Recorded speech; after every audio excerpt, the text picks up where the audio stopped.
Thank you for joining us on Let's Meet the Author, the online show that introduces self-published authors to the world.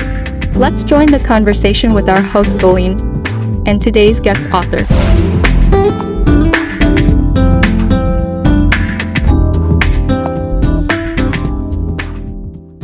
Hello, welcome back to season 2 of Let's Meet the Author show. If you've been watching us since season 1, you already know what this show is about. But if you're new, just want to go ahead and give you a tidbit. This show is simply about introducing you to different authors, reason why they write their books, reason why they want to put their books out there. We are a community who supports self-published authors. And today I have a treat for you. Today on season 2, I have the first male author. That's right, the first male author. He goes by the name of Dante Hadley. He's an artist who wears many hats. Why? He's a painter, he's a sculptor, he's an illustrator, and he's a tattoo artist. So let's welcome Dante Hadley. Hey Dante, how you doing? Hey, how you doing?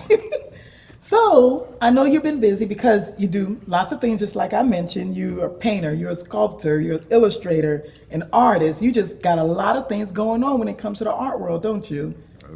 Yeah, I try to express myself as many different ways as possible. I see, because when I saw your books, they're very, very descriptive. And we're about to go into that, you guys. Very descriptive. I loved it. It was very colorful, very imaginative, and very imaginative. We're going to talk about that. I don't want to go too much into it, but I love it, Dante.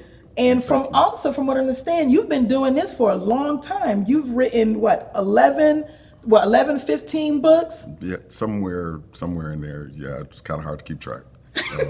Wow. Honestly, Not many people can say that because that's a lot of books. How long you've been writing books? Since 2013, probably. Wow. But I started prepping before that. I've always read comic books, but I don't like drawing comic books. Really? I couldn't tell Yeah. because in your books, you illustrated your own books, right? Yeah, but I don't like the whole superhero thing. Gotcha, okay. Or I like got it. there's no superheroes You're in right. any of my stuff. Yeah. And I like the art form, but I don't like like I said, The doing typical comic book. Yeah. And you guys, when you read his books, it's literally not the typical comic book. It's not. And I have so many questions for him. I've already told him behind the scenes, Dante, the questions I have for you, let's get ready. And so I am just very curious. And also, I believe you did an art show back in 2005, right? Yeah.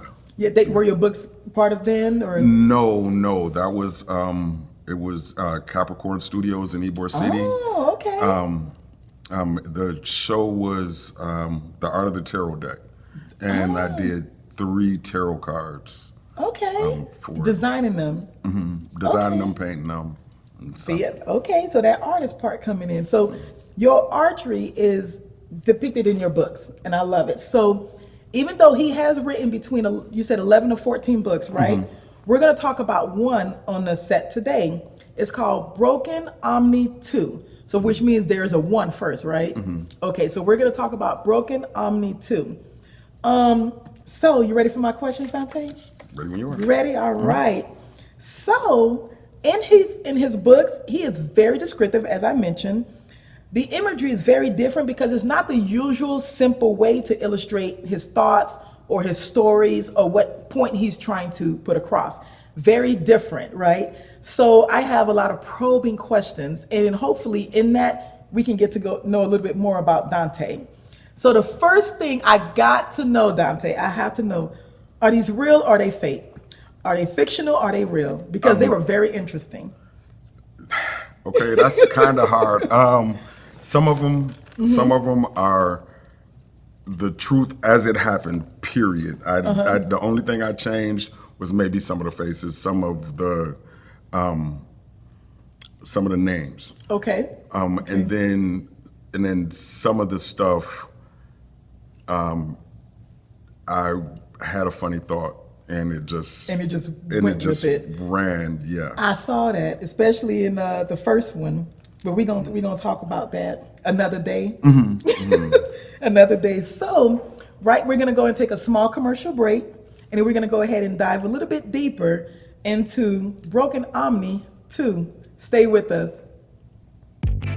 Are you fed up with not finding any good books to read?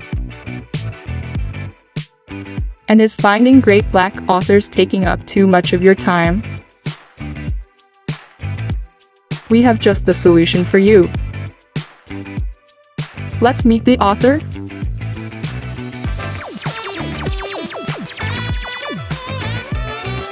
It's self-published authors. If you are an author, sign up to be a guest on our show by using our QR code, or check us out at www.letsmeettheauthor.com. And now, back to the Let's Meet the Author show. Welcome back. Thank you for staying with us. We are here with Dante Hadley. He's in the studio today with his book, Broken Omni 2. All right? Broken Omni 2, which means there's the first one. So this book, or this particular book, is divided into 4 different stories. Am I correct? Yes, it is. All right. So the first one caught my attention because it kind of opens you up into a daily day, right, of a tattoo artist or of the Dante Hadley, right? Yeah. So did everything in the book really happens on a daily basis, or was that just an unusual day? That was a bad day. That was Was a, it? that I was saw. a bad day, and unfortunately, everything in it happened. And Really? yeah. Oh my goodness. And so he talks about the different clients that he had. There were some, would you say, struggling artists or The rappers? struggling rappers. There was some strippers. Yeah. Thug wannabes. Broke girls. I saw that you had to kick them out. Yeah. Just the kind of shop I was in. I was operating out of my house, so it was kind of informal. Yeah. And people would kind of just chill out in my living room. Wow. So why use that as the first story in this book? Kind of because the books aren't related. The Gotcha. stories generally aren't related. Okay. But the last book kind of ended on a really dark note as Talking far about as book, Broken Omni 1? Okay, gotcha. Okay. and I on some level I wanted anybody that had read the last one, Got it. Okay. which was a slice of life, to see another one that wasn't Okay. necessarily it was dark, but it wasn't necessarily it's kind of the first I used to live in Milwaukee, Wisconsin. Okay, I left Milwaukee in '91. Okay. Anybody that knows dates, that was the last year that Jeffrey Dahmer was operating, Got it. Okay. and he killed a friend of mine. Oh, I did not know And so and so the last story of the book before this one is about us finding out what happened to my friend. that. Understood. And I didn't write after I wrote that for a while. I didn't write for a while after that. Yeah. And so I didn't want This one to be as dark as. I didn't want it to seem like my life was depressing. It's not. Gotcha. Okay. Got it. So And- like pretty much a day in your shoes. Yeah. Okay. Yeah, and even though Got that it. was a bad day, nothing about that day was depressing. It Right. was just bad. It was just because we all have bad days Yeah. at work, right? Yeah. Because at work it'll be some days, and I just tell my husband, I was like, I just got to go and just, you know what I mean, depressed. I'm not depressed, but just kind of just woosah. So yeah, it wasn't a wanna- depressing story. It was just, oh, well, this is what typically. I wasn't sure if this was a daily something that happens typically in the shop. In that shop, in that city, Got it. that was normal. Unfortunately. Got it. Unfortunately, yeah. And so, okay, so and that's okay. So thanks for pointing out why that would be the reason why you would choose that as the first story in this particular book. And the second one, right? I don't want to give too much about it, you guys, because I want you guys to go ahead and get your own copy. But in the second one, I just want you to answer this one question. The title is called Call Decline. So do you wish you never answered a call, or you wish you were like, you know what, now that you think about it, you still wish you... Unfortunately, unfortunately, I wasn't the one driving in that story. I was in the passenger seat. Oh, okay. And the conversation I was having with the driver was entirely my fault. I was sticking my nose where it had no business. And I caused... That is to be continued. I saw that. Because it got worse. It actually got worse. And another one of the real ones, unfortunately. That's a real story. And it's, because when you read it, so they're driving. I didn't realize, I thought you were the driver. So it's two guys driving the vehicle, and then the phone rings, and they're trying to get, one of them is trying to get the other guy to answer the phone. And so finally the guy answers it and gets not the most pleasant news. And then and then at the end he says to be continued. And I was like, I wonder, does Dante wish that the call got answered? Did he wish that he answered it or not? If I could go back in time and shut up, I would definitely. Right then, I would have. He was driving Uber, so there was two random customers in the back seat of the car when that phone call got taken. Yeah. So, I wish it hadn't happened. So now I know. So as an Uber, there's plenty of different stories you could have came up with, and you could have wrote in your book. No, see, I didn't drive Uber. I was in the car with my uncle. It was a completely random event. So I'm pretty sure many things have happened while you're riding in the vehicle, right? I don't hang out with that guy because stuff like that happens to him all of the time. Really? Yeah. So I want to know, when we come back from this commercial break, I want to know why put that in your book. That's what we're going to talk about. And I know you guys are curious of why put that one in the book. We'll be right back. Stay with us.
Let's Meet the Author show.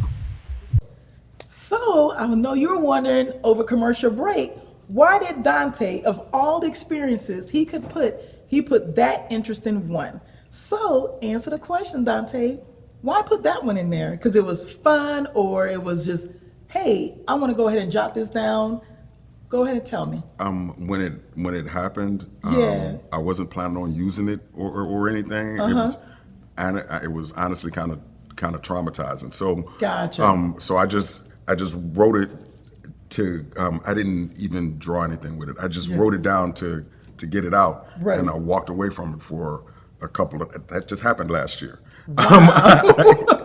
I walked away from it for a second, so I could, so I could process it a little bit, and and then I came back to it and started illustrating it and stuff. But the stories that I tell,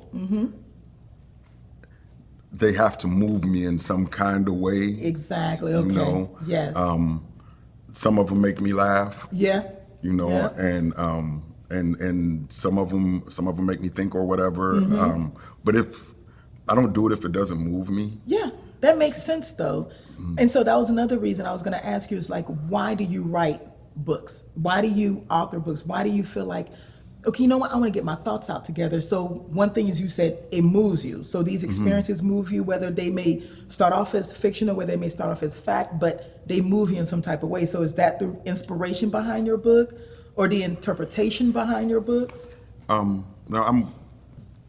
I was born an artist, so I'm Yes. constantly looking for ways to express myself, and for certain things, writing and illustrating them works the best. Some stuff I Got can it. get away with a painting, Right. You know, some stuff I can get away with a T-shirt. Yeah. You know, sometimes I end up writing it all the way out. Yeah. And I wrote a book of just it was just text, Yeah. and I didn't like it because I felt like I was telling half of the story. Got it. So are you saying that, so if it's just words, just literally words, you can't get what you're trying to express out, or you can't get maybe your thoughts out. So is that the reason why this book, and along with your other books, have pictures throughout on every single Yeah, page? yeah. And I want to let you guys know, his books are not black and white. They are literally colorful, very colorful, and it just makes it a lot more easier to imagine what you're saying. Because especially in the one, the last one, but the close to the last one. Second to the last one. When I thought it was mice, and he said, no, Glean, they're squirrels. And so I said, okay, so why choose squirrels? Because it's a story, and I can actually relate to the squirrels. I really can, because it's hot. We're in Florida, and it gets super hot. There's bugs flying everywhere, and it gets annoying and aggravating. But why choose squirrels instead of humans? Because you could have did humans, you could have did smiley faces, smiley emojis, but you chose in kind of an unpopular animal as squirrels. So why do that, Dante? I don't know if you could tell. I hope you could tell. But when I was writing that story and when I was drawing that story, the entire time I had a whole lot of fun. You I was did. having, I had You fun did. the entire time I was doing that. Yep. And particularly when I was writing it. Yeah. And no, it's not real. Thankfully, it's not real. Oh, it's not? No, that Oh, I is thought- not real. So I read it. I thought it was real. No. Oh, okay. Well, go ahead. No, Go ahead. You got my no. attention on And it. I ended up going with squirrel heads, mainly because I didn't want the main characters to be that relatable, because they was gonna die at the end anyway. I'd given away too Don't much. tell them the ending, Dante. Now they know they dead. It's not, but they don't know how, and that's the fun That's part. true. That is true. Okay, That is and true. and as you read the story, you come up with less and less reason why either one of them should be alive anyway. You know, so That's true. so yeah, I didn't want them to be. I didn't want them to be too relatable. Right. I don't generally kill off people when I write fiction. Gotcha. Okay. And All right. And plus my daughters was around, and Yeah. they have a habit of coming up behind me when I'm Gotcha. on a tablet or something. gotcha. And I think one of the original drawings for some reason was an octopus head or something. I believe it's and- in another one of your books. I think. And it lit. No, Yeah. it ended up You being did. a drawing. Or, Oh, okay. All of my self portraits for some reason have had an octopus. But don't ask me, please. I don't know. That's fine. But but yeah, it ended up coming from a conversation I had with my daughters about why it was an octopus, why it needed to be an octopus, and why Right. it couldn't be Right. something else like a squirrel. Yeah. And so I went in that direction. Like I said, I was having a lot of fun. You had fun. That was I believe the longest. So that's the longest story in the book. And I was laughing. I thought it was hilarious. It was hilarious. So now we're about to go into another one of my favorite parts. It's called Author's Pick, where you get to hear Dante read an excerpt from his book. Stay with us. We'll be right back. It's now time for Author's Pick. Hi, I'm going to read a portion of the last story of my book. Then the tree fell on me. I was not really hurt yet. The top of the tree had hit me, mostly branches, leaves, and vines. The trunk had missed me. Neck and whatever was on it was forgotten. I screamed, "Miss me," like a battle cry. I grabbed the tree by the upper branches and dragged it over to the front feed area of the chipper. These limbs of Lucifer would soon be ground into a million small chips. I wrestled into position and in the process skinned my knuckles to the bone. With a shout of victory, I fed the branches of Beelzebub into the chipper. Then to my horror, I noticed the vines had managed to get tangled around my legs to the waist. I was being dragged into the chipper.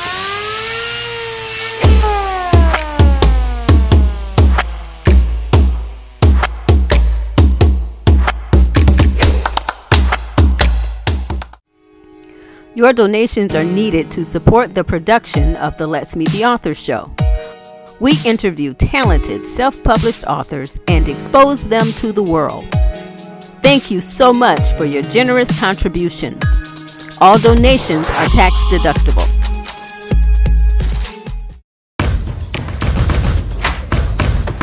And now, back to the Let's Meet the Author show.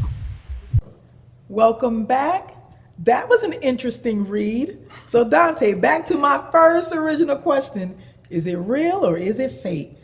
Well, I'm glad you didn't fall into the chipper because you are here with us, but did that actually happen to you? That's an excerpt of a letter that I wrote my girlfriend from prison. Okay, so it's not real. No, it's very it's real. real? It's extremely real. It's very real. So it's very real. So I'm not going to give away the book because I want you, or the ending to it, because I want them to go ahead and get it. So I'll talk to you behind the scenes so I can find out what happened. Because I remember somebody was trying to get your attention. There was a caterpillar on your neck. And don't know if it was a caterpillar. We still don't know if it was the dude that finally saw it didn't know if it was a caterpillar. Okay, he was convinced it had two heads. So you guys got to read the book. You guys got to read the book because that was another one, and it was the last chapter, the last book in your book, right? The last story in the book, and I was just very curious. But it's good to know you didn't fall in a chipper. You didn't lose any limbs or anything. No, I didn't lose any limbs. That's a good thing. That's a good thing. And in spite of in spite of what I read, the entire letter was to let her know that I was okay. Well, she would have been anxious. I would have been like flipping through it going, is he okay? Is he okay? He's okay. Wait, this happened. Because in the letter, when you guys read the letter, he has you on edge. He really has you on edge because you're reading, you're like, oh my God, oh my gosh, oh my goodness, oh my goodness. That's literally what I felt. I don't know if that was your intention, but girlfriend knows you're okay. You're good. Thank goodness. That was a long time ago. Yeah, man, really long time ago. So it was good. I also noticed in there that the last story in the book, it's like he writes it on notebook paper, right? But then you have a palm. You drew or traced your palm. Why do that in the last story? If when you write letters from prison, you decorate them. I don't know. Got it. I don't know why, but when I first got there, one of the only ways for me to make money, because I wasn't doing tattoos, was people would bring me blank pieces of paper and I would draw random things on it.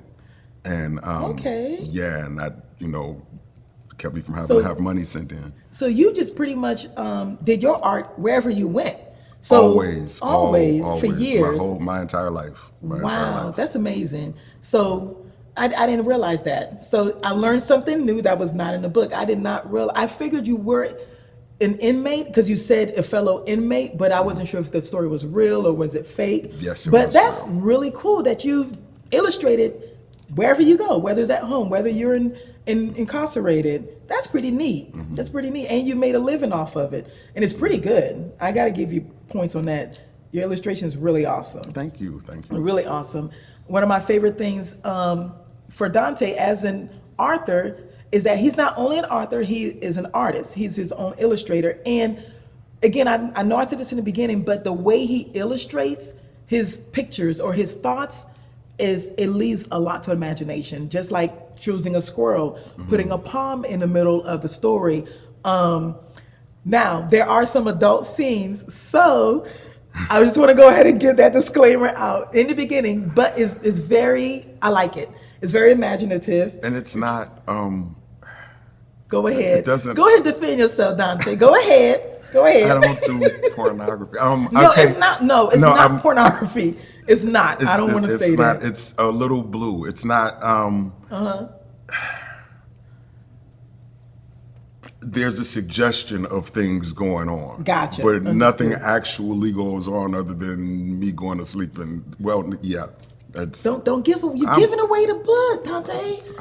okay, No, they gotta buy it. That's what we want y'all to buy it. We want y'all to support him, right? So now, can you go ahead and tell them where can they go ahead and buy this book and get into it, just like I got into it? Where can they find your book? It's really easy now. Amazon. You can jump on Amazon and type in my name, and it'll pull up my store. Okay. I've also got books on Lulu.com. Okay. You can find them the same way. This book in particular is only on Amazon, though. Okay. Are you on Instagram? I am on Instagram. What's your Instagram name? I'm trying to put you out there, Dante. So what's your Instagram name? My Instagram name is gonna have to be in a link. It's Hapaxamendios. Okay. Okay. Got it. Spelled exactly how it sounds. I was gonna say, okay. Nobody ever spells that right. When They- they try, I I can't wouldn't. find you. They get mad. So how would you spell it? Hepax.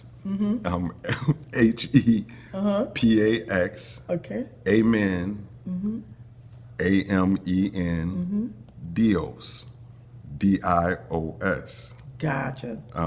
It basically means the prayer that only happens once. Oh, okay. So you heard it from here. All right. And you always know you can always rewind it, write it down, and I need you to check Dante out. All right. So now we're almost done, but you know me, I always do this to my authors. I need you to hit me with a quote, Dante, so that when they hear this quote, they'll know we're talking about Dante Hadley. Go for it. If you're scared of something, find it and kill it. Boom. There we go. All right. Killing that fear. All right. I want to leave with a quote of my own. Books are like open doors. Open one up and start your own journey. Again, this is Galeen with Let's Meet the Author. Have a great night. Bye. The Let's Meet the Author show is a production of Blue Rock Media Incorporated, in association with Eagle-EyeVideomaker, and is made possible with generous donations by viewers like you.